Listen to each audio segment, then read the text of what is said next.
Peut-on psychanalyser le web? Peut-on en démarquer les contours, les limites et les usages? Qu'est-ce que le web révèle de nous, de notre nature d'être humain? On va essayer de répondre à ces questions dans cette vidéo où quelque peu une certaine vulgarisation sera effective, jointe à des réflexions plus profondes.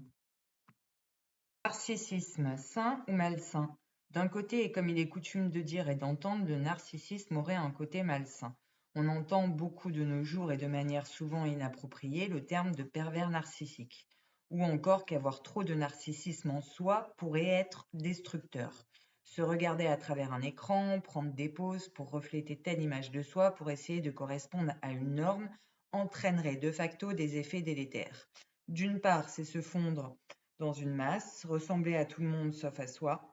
D'autre part, en voyant d'autres images de profil, on verrait qu'on ne correspondrait pas à cette norme. On se trouverait trop grosse, trop moche, bête et inappropriée. C'est le côté pervers du réseau qui peut s'apparenter à la culture des magazines féminins. Seulement, si on y regarde de plus près, le narcissisme n'est pas que malsain. Avoir une estime de soi est importante pour construire sa vie et affronter le réel. Une bonne estime de soi, juste, ni démesurée, ni en deçà de notre amour-propre.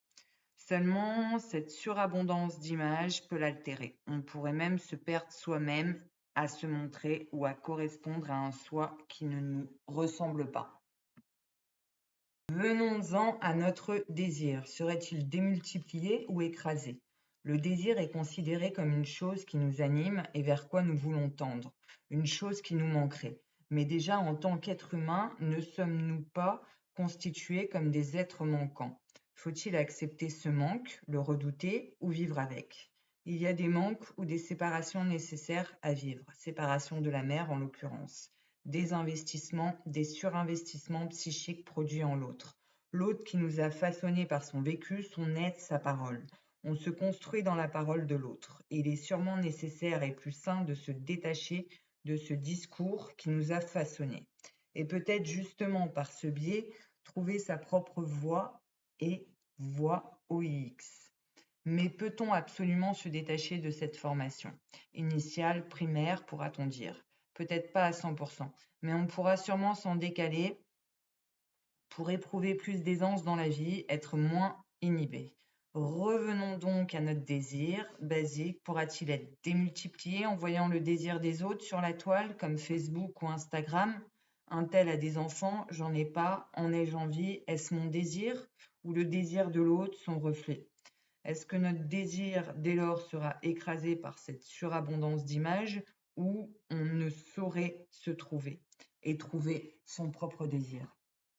Ensuite, intéressons-nous, analysons le sujet de ce que nous montrons sur la toile. Est-ce notre bonheur, comme une personne réjouie d'étaler des belles photos de vacances ou des photos de ses enfants et de sa famille, ou bien n'est-ce pas plus du côté de montrer justement son manque et son malheur?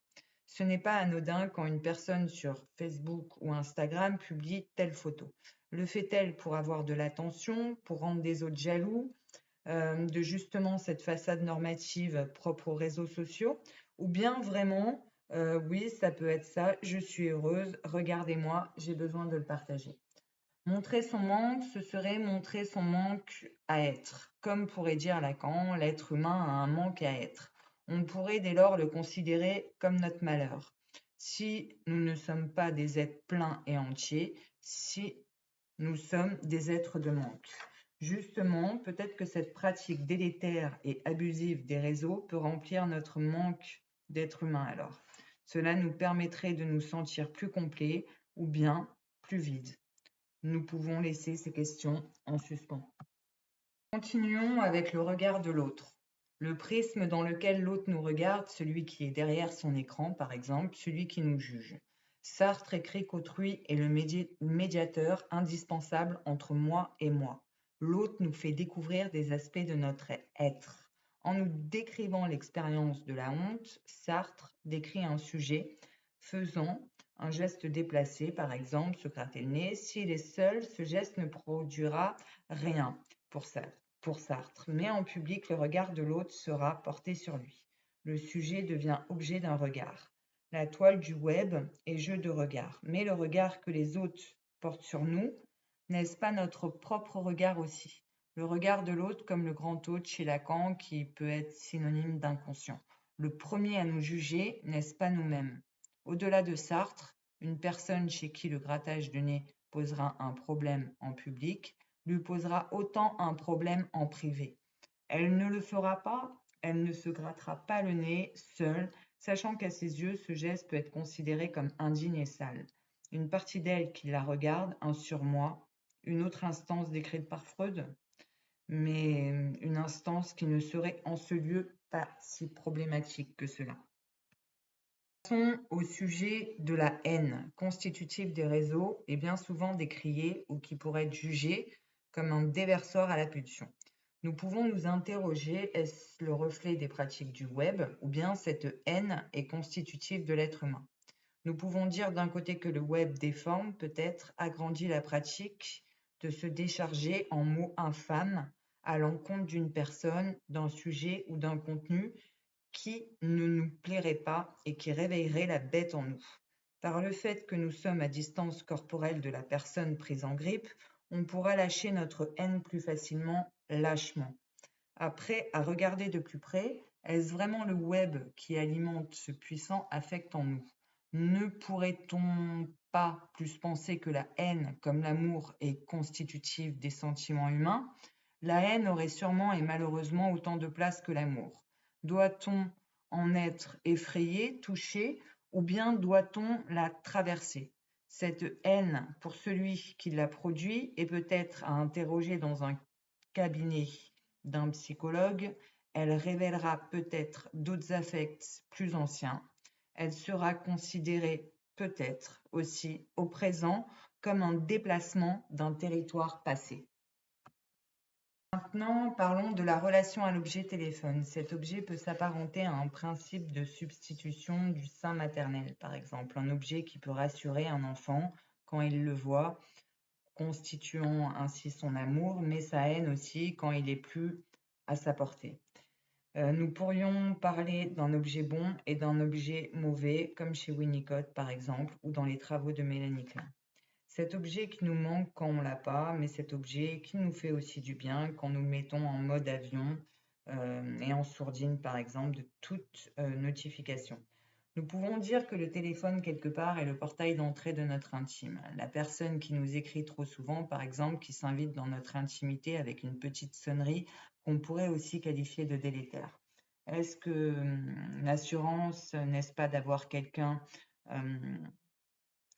dont nous sommes sûrs qu'il soit là, au-delà des messages et des conversations futiles des réseaux sociaux? Suivons avec la question du voyeurisme et de la participation aux réseaux sociaux. Ne sommes-nous tous pas des voyeurs à regarder ce que font les autres ou ce qu'ils veulent bien nous montrer?